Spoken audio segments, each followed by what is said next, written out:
capacità di poter mettere insieme questi frammenti. Reduce sia nel mio passato come formazione professionale in Friuli Venezia Giulia e quindi successivamente al terremoto del 76, nel terremoto in Assisi in Umbria, e avevo visto delle cose particolarmente danneggiate, ma non di certo come questa.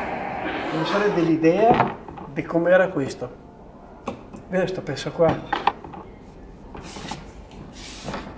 Li vede qua tutti i pesci che sono dentro? Era frantumato questo. All'interno c'è una fascia di ferro che tiene unito tutto questo pezzo qua all'interno. E vede dentro all'interno che si vede il ferro là. Non piega 15 giorni dentro tutto qua.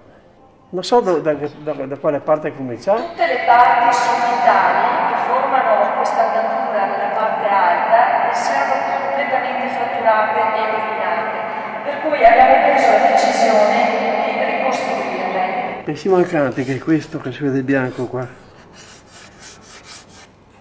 Vedi, bisogna fare i pesci mancanti. I pesci mancanti bisogna farli. È stato fatto tutto un lavoro di innesti, di incollaggi, di caldature, di applicazione di traverse. Erano tutti spezzati, vedi? Non li devo separare perché sono tutti numerati, guarda, li ho trovato fuori, guarda. Tutti i pesci dopo che vanno incollati, attaccati, i grappoli d'uva, quello che manca. È una roba terribile. Perché è stato difficilissimo poter ridare la forma esatta dell'olfatto. Bisogna ricavare la dimensione dell'ovale prima. Il grande problema di dare stabilità e sicurezza. Abbiamo cercato di fare una ricostruzione prima sul tavolo con un disegno per poter trovare la collocazione dei pezzi.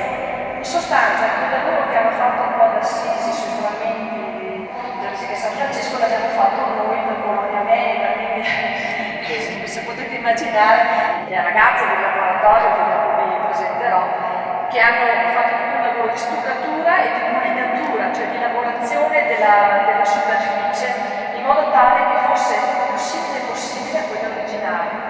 Cioè io mi chiedo ancora adesso come hanno fatto questi a pensare a una cosa che andava così in alto e a raffinare a questo livello. Cioè veramente mi spiace che non ci sia la possibilità di vederla da vicino. Questi fiocchi qua, fatti in legno, guarda. Guarda, fatti in legno, guarda. E qui adesso la carità dell'immagine che ho messo proprio in omaggio a chi ha lavorato con noi, della fatica anche dello spostamento di questa avventura del trasporto, della movimentazione, perché finché non era nessuno, noi non abbiamo dormito notti tranquille, ve lo assicuro. Il montaggio dei festoni, che è stato possibile solo dopo aver alzato in quota la corona, io vi consiglierò però di non abbassarla mai più. E poi chiamerei